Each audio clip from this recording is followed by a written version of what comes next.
Hey there, this is Elizabeth, the teaching artist for the Timken Museum of Art with another art tutorial for you.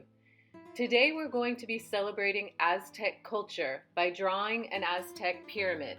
The Aztecs were a highly advanced culture that flourished between 1345 and 1521. They built their capital city, Tenochtitlan, on Lake Texcoco, which is where Mexico City is located today, both of which are featured in this slide. They were a strong warrior culture who dominated the Mesoamerican region they resided in. Aztecs were known for their agricultural innovations, including developing irrigation systems to cultivate land, draining swamps, and creating artificial islands on the lakes. In addition, they created a form of hieroglyphic writing, a complex calendar system, and built famous pyramids and temples. Next, I'm going to show you a short video that will give you insight into Aztec life prior to the Spaniards arriving to Mexico.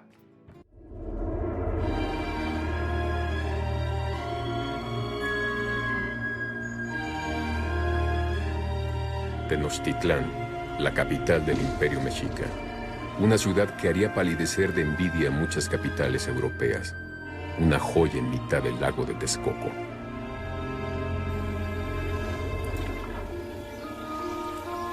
Canales y acueductos permitían el paso de embarcaciones y suministraban agua limpia a hogares y cultivos.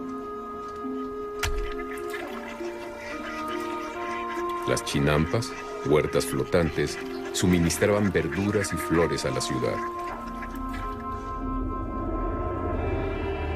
Cuando Londres contaba con apenas 60,000 habitantes, la gran Tenochtitlán tenía más de 200,000. Grandes pirámides, templos dedicados a los dioses aztecas, despuntaban sobre la superficie plana de la ciudad. A pesar de los sacrificios humanos ofrecidos en sus templos, sus leyes permitían una convivencia justa y en paz. La sociedad mexica estaba perfectamente estructurada y por sus 4 calzadas principales llegaban mercancías de todos los rincones del reino. En el mercado de Tlatelolco, que asombró a los españoles, se comerciaba con todo tipo de mercancías. Los nobles vivían en casas de comodidad y lujo asombroso, con jardines de una belleza extraordinaria. Los españoles la compararon con Sevilla y aún con Roma, incapaces de describir lo que veían. Allí, el 8 de noviembre de 1519, Moctezuma y el que creía emisario de Quetzalcóatl, Hernán Cortés, se encontrarían por fin cara a cara. Aquel encuentro entre dos mundos iba a marcar el inicio de uno de los episodios más trágicos de la historia de México y el final de una cultura y una ciudad extraordinarias.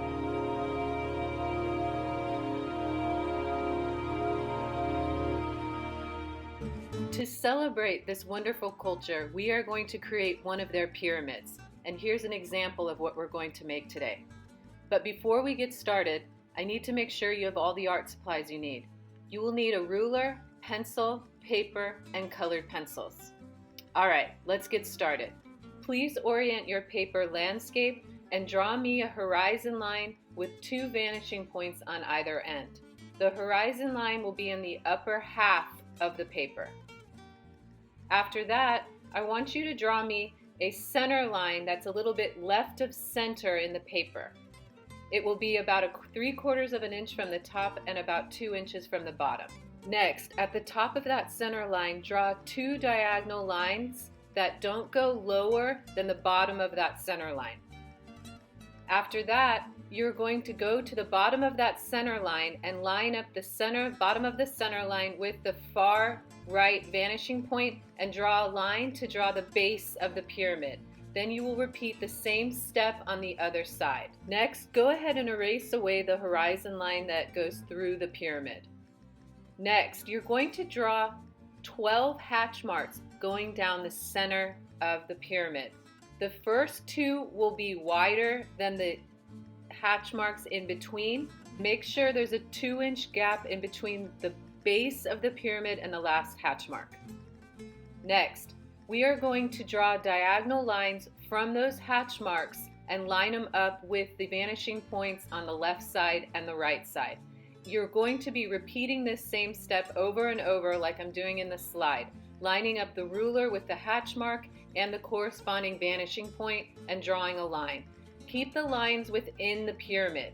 We don't need to exit the pyramid. These are the steps for the pyramid. We are creating a pyramid in 2-point perspective. Again, each one of those lines will line up with a hatch mark and the corresponding vanishing point. Do not exit the pyramid. All right, now we've got that part completed. The next step is we're going to create the steps by dropping vertical lines down at the end of each one of those lines we just drew. We are drawing steps. So again, drop a vertical line down from the end of each one of those diagonal lines you just drew, and then erase away the unneeded lines. Next, we're going to draw these ramped triangle shapes coming off either side of the pyramid.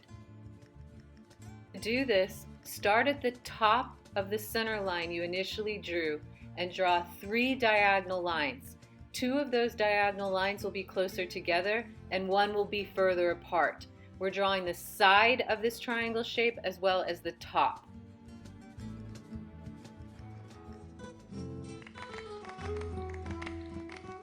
Connect the 2 wide lines by lining up the ruler with the bottom of the lines and the right vanishing point. Then we go to the 2 narrow lines and line up the ruler with the bottom of those lines and the left vanishing point and draw a line to connect. Then we move to the left side of the pyramid and we do the same thing. We draw 3 diagonal lines, 2 of them are close together, 2 of them are further apart. And then at the bottom of the 2 wide lines, you're going to line up the ruler with the bottom of those lines and the left vanishing point. And then you're going to go to the bottom of the 2 narrower lines and draw a line from there to the right vanishing point. And then if you haven't done so already, go ahead and erase away any of the unneeded lines. And our pyramid is drawn. The next step is we're going to draw hills in the background, which will be a series of these curved overlapping shapes. Notice that some of the hills are bigger than others and they overlap. Next, draw a curved diagonal line behind the pyramid to indicate a water's edge. And then after that, we're going to draw organic shapes that indicate plants. You can copy exactly what I'm doing or draw your own plant shapes. We're just creating a landscape around the pyramid, so you can use your imagination with it, or you can keep it like mine. It's totally up to you. And then the last thing I'm adding in my landscape are some small bushes along the water's edge, just because I feel like that area is a little empty. But again, you add what you feel like adding for your background. All right, now we get to start with color. I went ahead and chose my colors in advance for my sky. I chose purple, red, orange, and pink, and I'm going to create a transition from the purple to the red, and then I'll be combining the orange and pink together. I love orange and pink in combination. Remember, when you want to do a transition, layer down one color and then with the second color slightly overlap the first color, and then continue moving down the page.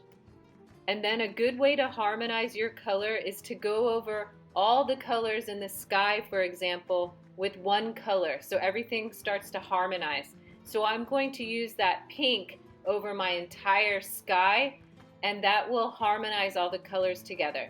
And then later in the drawing, I go back over it with an orange and a yellow. So I'm constantly layering my colors. And then when it came to the hills, I went with different values of blue, dark, medium, and light blues, in addition to some pink. I'd figure the pink would get picked up from the sky reflecting off the hills.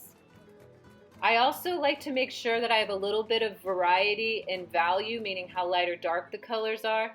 That way things are differentiated from one another. So different hills will differentiate from the ones in the front versus the ones in the back, because they'll be slightly lighter or darker, or maybe even change in color a little bit.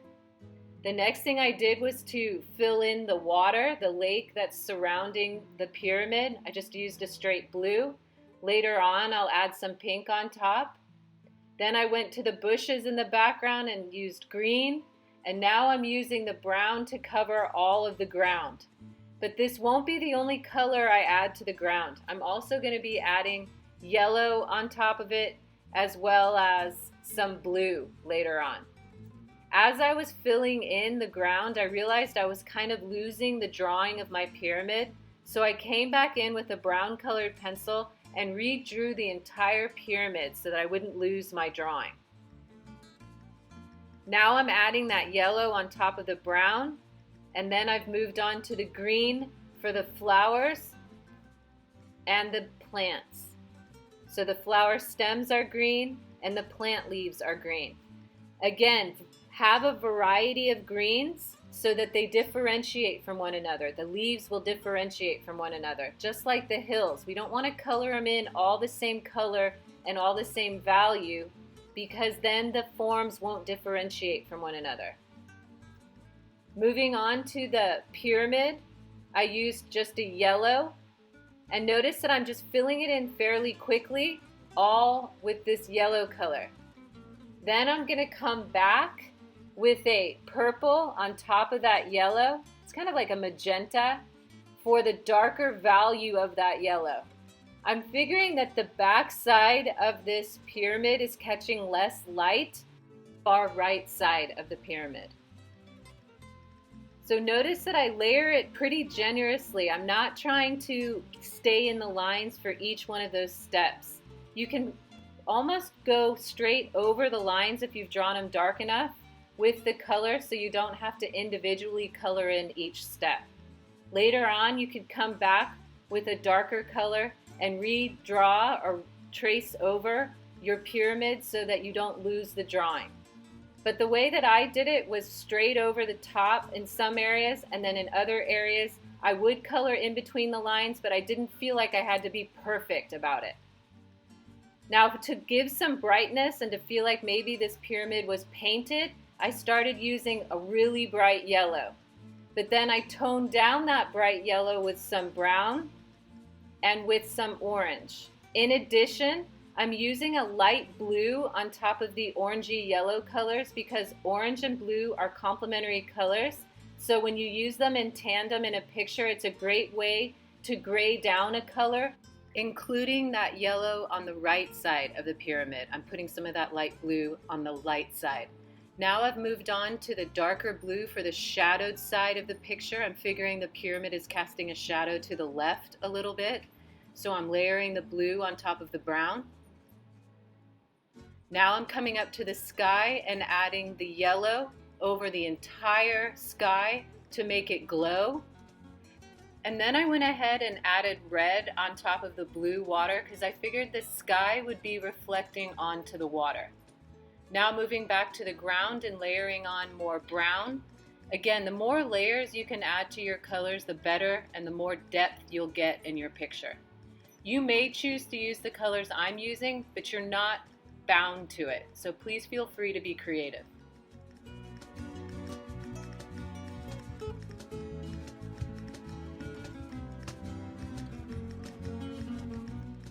So I continue to overlap my colors. I'm using varieties of greens for my plants. I added yellow on top of the brown on the ground. I used the bright red for the flowers, so I knew that they would pop really well because red is such a catching color. It really draws attention. And then finally, I'm using the white all over the hills in the background because, again, sometimes one color will harmonize the rest if you coat the entire area with that color. All right, we're at the end of our video, but please take your time in getting the colors layered on just how you like it. Please don't feel like you need to match my picture. It's totally your artistic expression. I hope you've learned something new about Aztec culture. Thank you so much for taking the time to be creative today. Be safe and be well.